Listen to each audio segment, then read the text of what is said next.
കേരളത്തിലേത് ഏറ്റവും ദുഷ്കരമായിരുന്ന രക്ഷാപ്രവർത്തനമായിരുന്നുവെന്ന് ദേശീയ ദുരന്ത നിവാരണ സേന. അതിസാഹസികമായാണ് പലരെയും രക്ഷപ്പെടുത്താൻ സാധിച്ചതെന്ന് സേനാ നേതൃത്വം തൃശൂരിൽ പറഞ്ഞു.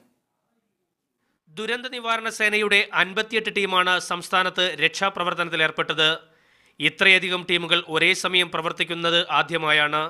സംസ്ഥാനത്തൊട്ടാകെയായി 538 രക്ഷാപ്രവർത്തനമാണ് പ്രളയനാളുകളിൽ ദേശീയ ദുരന്ത നിവാരണ സേന നടത്തിയതെന്ന് ഡെപ്യൂട്ടി കമാൻഡന്റ് ജി വിജയൻ പറഞ്ഞു.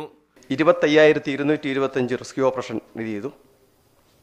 Free medical treatment 4,700, ferry 6,300.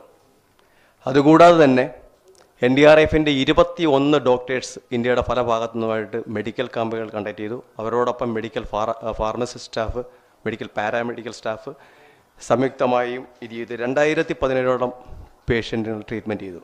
തൃശൂരിലെ മാള പൂവത്തുശ്ശേരി സെന്റ് ജോസഫ് പള്ളിയിൽ കുടുങ്ങിപ്പോയ 1000 പേരെ രക്ഷിച്ചത് അതിസാഹസികമായാണ്. സേനയുടെ ഏറ്റവും വലുതും വിഷമകരവുമായ രക്ഷാപ്രവർത്തനം ഇതായിരുന്നു. ഇതൊക്കെ ഓരോ കേസും എടുത്തു പറയാൻ പറ്റത്തില്ല. എങ്കിലും കന്നയ്യാലാൽ എന്ന് പറഞ്ഞ് ഞങ്ങളുടെ തന്നെ ഒരു വ്യക്തി, NDRFൻ്റെ പേഴ്സൺ, ചെറുതോണി ബ്രിഡ്ജ് ക്രോസ് ചെയ്ത് നിങ്ങൾ ശ്രദ്ധിക്കപ്പെട്ട് കാണും.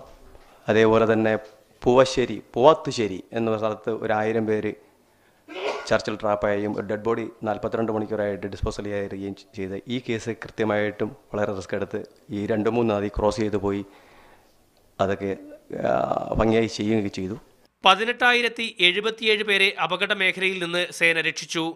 കേരളത്തിന് പുറമെ പഞ്ചാബ്, ഡൽഹി, ഗുജറാത്ത്, ഒഡീഷ, പശ്ചിമ ബംഗാൾ, മഹാരാഷ്ട്ര എന്നിവിടങ്ങളിൽ നിന്നുള്ള 2,610 പേരാണ് കേരളത്തിലെ ദൗത്യത്തിൽ പങ്കെടുത്തതെന്നും സേനാവൃത്തങ്ങൾ പറഞ്ഞു. മീഡിയ 1 തൃശൂർ.